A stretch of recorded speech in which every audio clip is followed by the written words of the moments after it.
Hello दोस्तों, नमस्कार। मैं आरपी शर्मा, स्वागत है आपका अपने यूट्यूब चैनल जिसमें न्यूज अपडेट है। दोस्तों, आज की वीडियो हम बात करते हैं शिक्षा मित्रों और अनुदेशों का वेतन 1000 रुपये तक बढ़ सकता है। और वहीं देखते हैं यूपी में 56 लाख छात्रों को इस बार जो स्कॉलरशिप मिलेगी वो 27 दिसंबर के पहले मिल जाएगी। अभी तक जो छात्रवृत्ति मिलती थी वो काफ़ी लेट तक जाती थी, फरवरी तक, लेकिन इस बार यूपी सरकार ने बोला है कि हमें दिसंबर तक दे देंगे स्कॉलरशिप। वहीं देखते हैं तीसरी खबर की यूपी बी की काउंसलिंग जो है वो 17 सितंबर से स्टार्ट होने वाली है। और परिषदीय स्कूलों के बच्चों के मात्र टेस्ट होंगे। और चौथी पाँचवीं सूचना जो है ओबीसी सूची में उपजाति नहीं लिखी जाएगी अब, यानी कि जैसे आप विश्वकर्मा है तो लोहार लिखते हैं, शर्मा है तो नहीं लिखते हैं, तो वो चीज़ बंद हो जाएगा आप।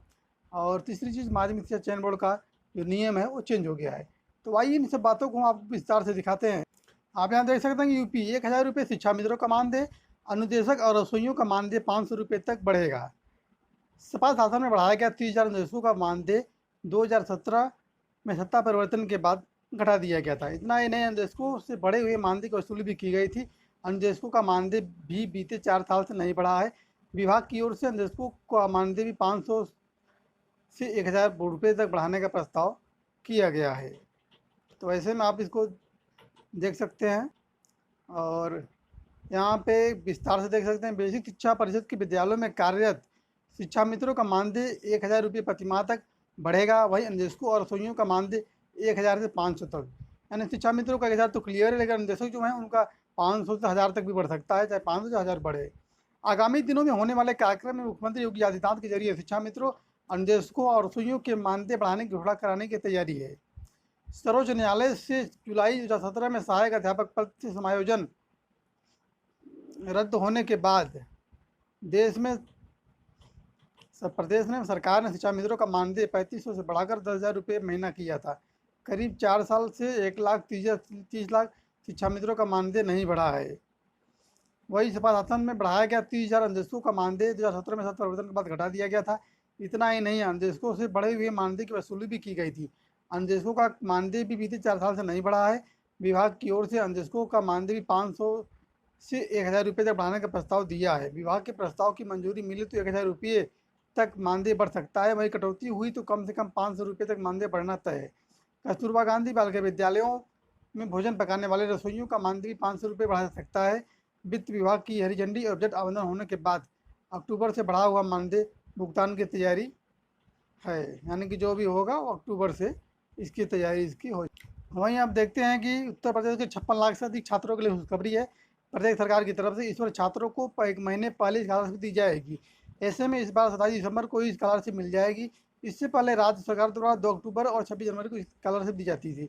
इस संबंध में मुख्यमंत्री योगी आदित्यनाथ ने आदेश जारी कर दिया है कि इसके बाद समाज कल्याण विभाग की तरफ से तैयारियां शुरू कर दी गई हैं। यूपी में हर वर्ष 56 लाख छात्रों को मिलता है स्कॉलरशिप। उत्तर प्रदेश में हर साल गरीब परिवारों के 56 लाख से अधिक छात्राओं और छात्रों को दसमोत्तर छात्रवृत्ति, शुल्क प्रतिपूर्ति एवं पूर्व दसम छात्रवृत्ति योजना लाभ दिया जाता है, जिसके लिए सरकार करीब 4500 करोड़ रुपया खर्च करती है। चूंकि अगले वर्ष विधानसभा के चुनाव होने हैं, इसलिए सरकार की कोशिश है कि इससे पहले सभी छात्र छात्राओं को छात्रवृत्ति मिल जाए। टीम 9 की बैठक में लिया गया फैसला।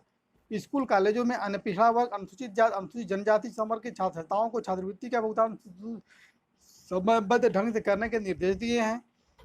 उन्होंने कहा कि यह छात्रवृत्ति विद्यार्थियों के लिए अत्यंत उपयोगी है। ऐसे में स्कॉलरशिप वितरित करने में देरी न की जाए। इन छात्रों को किया जाएगा ब्लैकलिस्ट। वहीं इस बार ऐसे छात्रों को ब्लैकलिस्ट किया जाएगा जो सरकार से स्कॉलरशिप ले लेते हैं और स्कूलों को फीस नहीं जमा करते हैं।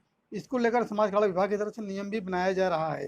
यानी जो पैसे लेके यदि नई कॉलेज में फीस जमा करते हैं तो उनको इस बार परेशानी का सामना करना पड़े। हम देखते हैं कि UP BEd counselling 2021, UP BEd की काउंसलिंग 17 सितंबर से 2 लाख से ज़्यादा सीटों पर होंगे दाखिले। लखनऊ विश्वविद्यालय ने संयुक्त प्रवेश परीक्षा 2021-22 की काउंसलिंग 17 सितंबर से शुरू करने की तिथि प्रस्तावित की है। उसी दिन से पंजीकरण शुरू हो जाएगा। सभी स्टेट रैंक के अभ्यर्थी विश्वविद्यालय की वेबसाइट पर लॉग इन करके आगे की प्रक्रिया देख सकते हैं कि पूरा उसमें प्रोसेस क्या है। लखनऊ विश्वविद्यालय ने संयुक्त प्रवेश परीक्षा बीएड 2021-22 की काउंसलिंग 17 सितंबर से शुरू करने की तिथि प्रस्तावित की है। उसी दिन से पंजीकरण शुरू हो जाएगा। सभी स्टेट रैंक के अभ्यर्थी विश्वविद्यालय की वेबसाइट www.lkouniv.ac.in पर लॉगिन करके जहां से अपना डाउनलोड आवेदन भरा था काउंसलिंग के लिए अपना ऑनलाइन पंजीकरण कराकर काउंसलिंग शुल्क एवं अग्रिम शुल्क जमा करके विश्वविद्यालय या महाविद्यालय का चयन कर सकते हैं। ऑनलाइन ऑफ कैंपस काउंसलिंग के विस्तृत कार्यक्रम जल्दी वेबसाइट पर जारी किया जाएगा, यानी कि जल्द ही विश्वविद्यालय जारी कर देगा अपना। राज्य समन्वयक प्रोफेसर अमित वाजपेयी ने बताया कि बीते अगस्त में बीएड परीक्षा आयोजित की गई थी, जिसका परिणाम 27 अगस्त को जारी किया गया था। इसमें 5,30,000 अभ्यर्थी सफल हुए थे। अब 2 लाख से ज़्यादा सीटों पर 17 सितंबर से काउंसलिंग कराने की तैयारी, यानी कुल 2 लाख अभ्यर्थी कराएंगे काउंसलिंग। काउंसलिंग से पहले इकट्ठा कर लें सभी अप्लीक, यानी आपको क्या ले जाना है क्या नहीं, आप ध्यान रखिए वहाँ पे क्या अपने पास रखना है। राज्य प्रवेश समन्वयक प्रोफेसर अमिता वाजपेयी ने बताया कि काउंसलिंग संबंधी निर्देश विश्वविद्यालय की वेबसाइट पर अपलोड कर दिए गए हैं। अभ्यर्थी 17 सितंबर से अपनी रैंक के अनुसार अपना पंजीकरण कर सकते हैं। अभ्यर्थियों को सलाह दी गई है कि काउंसलिंग प्रक्रिया शुरू होने से पहले सभी जरूरी अभिलेखों को एकत्र कर लें, शुल्क की भी व्यवस्था कर लें। यदि किसी अभ्यर्थी के पास अर्हता परीक्षा शुरू करने का प्रमाण पत्र अभी तक नहीं उपलब्ध है, तो उन्हें अपने विश्वविद्यालय के कुलसचिव या परीक्षा नियंत्रक से मिलकर इसकी व्यवस्था करनी होगी।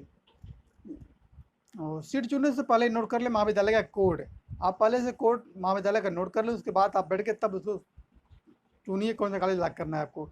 अभ्यर्थियों को चॉइस फिलिंग प्रक्रिया में विश्वविद्यालय या महाविद्यालय चयन से पहले वेबसाइट पर उपलब्ध कॉलेजों की सूची से अपनी पसंद के बीएड कॉलेजों की कोड नोट कर लें। फिर उसके क्रम से अधिक संख्या में से भरें जिसमें उन्हें पसंद का कॉलेज मिल सके। 4 चरणों में होगी काउंसलिंग। बीएड दाखिले के लिए काउंसलिंग 4 चरणों में होगी। पहले चरण की काउंसलिंग के बाद दूसरा चरण फुल काउंसलिंग के होगा। तीसरे चरण में सीधे दाखिले लिए जाएंगे।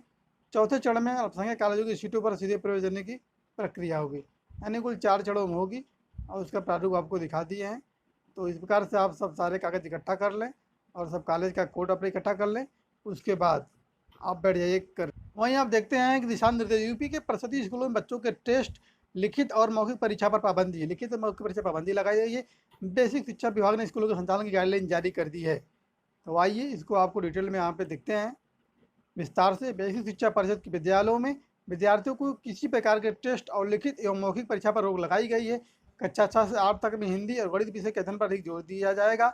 साथ ही विज्ञान व अंग्रेजी विषय पर भी ध्यान दिया जाएगा।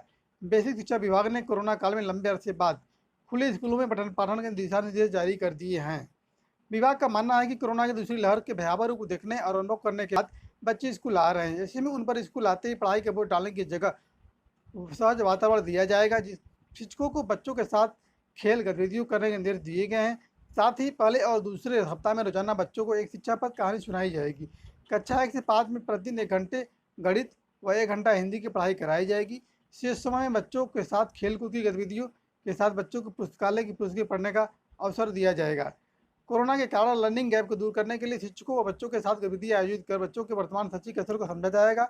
विभाग के सचिव नामका सिंह ने अग्रिम आदेश तक किसी भी स्थिति में बच्चों का किसी प्रकार का टेस्ट, लिखित या मौखिक परीक्षा नहीं कराने के निर्देश दिए हैं। समय सारणी के अनुसार चलेंगे स्कूल। विद्यालयों को पूर्व निर्धारित समय सारणी के अनुसार संचालित किया जाएगा।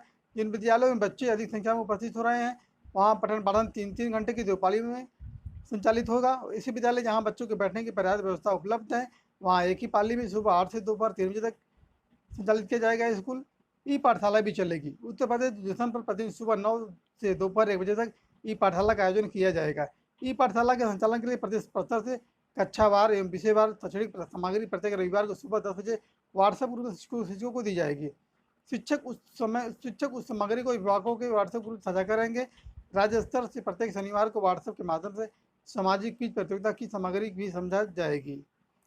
शिक्षक करेंगे होम विजिट। जो बच्चे स्कूल नहीं आ रहे हैं शिक्षक उनके घर जाकर अभिभावकों से संपर्क कर उनकी काउंसलिंग कर उन्हें बच्चों को स्कूल भेजने के लिए तैयार करेंगे। यानी जो बच्चे नहीं आ पा रहे हैं टीचर जाकर घर उनको पता करने के वाकई किस कारण से बच्चे यहाँ नहीं आ पा रहे हैं। तो इस प्रकार से इसकी आप यहाँ देखते हैं ओबीसी सूची में उपजाति नहीं लिखी जाएगी, आयोग ने बोला है। उपजाति यानी कि जैसे आप विश्वकर्मा हैं, ये आपकी जाति है, ठीक। इसकी उपजाति हो गई लोहार, ठीक। आपकी जाति है शर्मा, उपजाति हो गई नाई, ठीक। और आपकी जाति है पाल, आपको लिखना पड़ता है गडरिया, ठीक। तो कहने का मतलब आयोग को यही है कि ओबीसी सूची में उपजाति नहीं लिखी जाएगी, ठीक। उत्तर प्रदेश के अन्य पिछड़ा वर्ग की सूची में शामिल जातियों के नाम के आगे उनकी उपजाति या टाइटल अंकित नहीं किया जाएगा।